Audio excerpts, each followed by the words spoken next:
আসসালামু আলাইকুম বন্ধুরা, मैं फैमिली किचन চলে আসলাম তোমাদেরকে রান্না দেখাবার জন্য। পেঁয়াজ তেল দিয়ে দিচ্ছি, লাড়িয়ে নিচ্ছি, রসুন দিয়ে দিলাম, লাড়িয়ে নিচ্ছি, লাড়ানো হচ্ছে, ভালো করে একটু লাড়িয়ে দিতেছি, লবণ মরিচ হলুদ দিয়ে দিতেছি, একটু পানি দিয়ে দিলাম যাতে দলা চলে যায়। দিয়ে দিলাম এখন মশলাগুলো,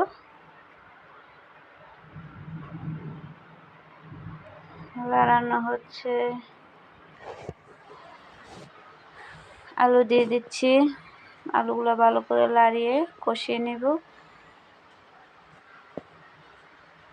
কষানো হচ্ছে, ভেন্ডি দিয়ে দিব। আলু আগে সিদ্ধ করলাম যাতে ভেন্ডি নরম, তো তাই আলু আগে সিদ্ধ করে নিয়েছি।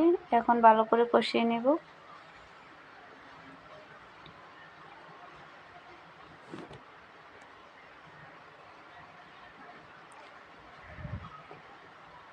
ভিডিওটা তোমাদের জন্য কথা দিয়ে ভয়েস দিয়ে করতেছি, আমার অনেক কষ্ট হচ্ছে, তারপরও করতেছি। একটু দেখো রান্নাটা কিভাবে করলাম, কেমন হলো জানাবা। ভালো করে কষিয়ে নিব, ভেন্ডি তো তাই পানি দিয়ে দিলাম সিদ্ধ হওয়ার জন্য। একটু লাড়াচাড়া করে ঢাকনা দিয়ে ঢেকে দেব। ঢেকে দিয়ে দিছি, মাছ দিয়ে দেব, মাছ দিয়ে দিচ্ছি। 5টা মাছ ভাজি করলাম, 5টা দিয়ে দিলাম। তোমাদের জন্য আছে, চলে এসো।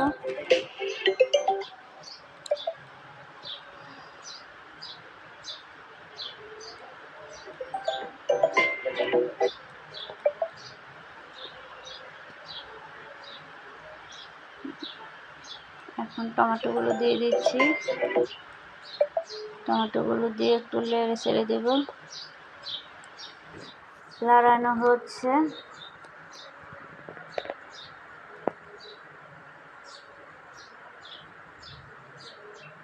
মাছ ভেঙে যাবে তাই একটু হালকাভাবে লাড়িয়ে দিলাম।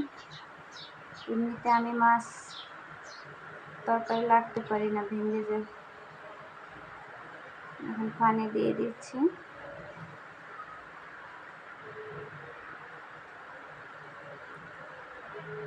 পানি দিয়ে হালকা একটু নেড়ে দিচ্ছি যাতে মাছ ভেঙে না যায়।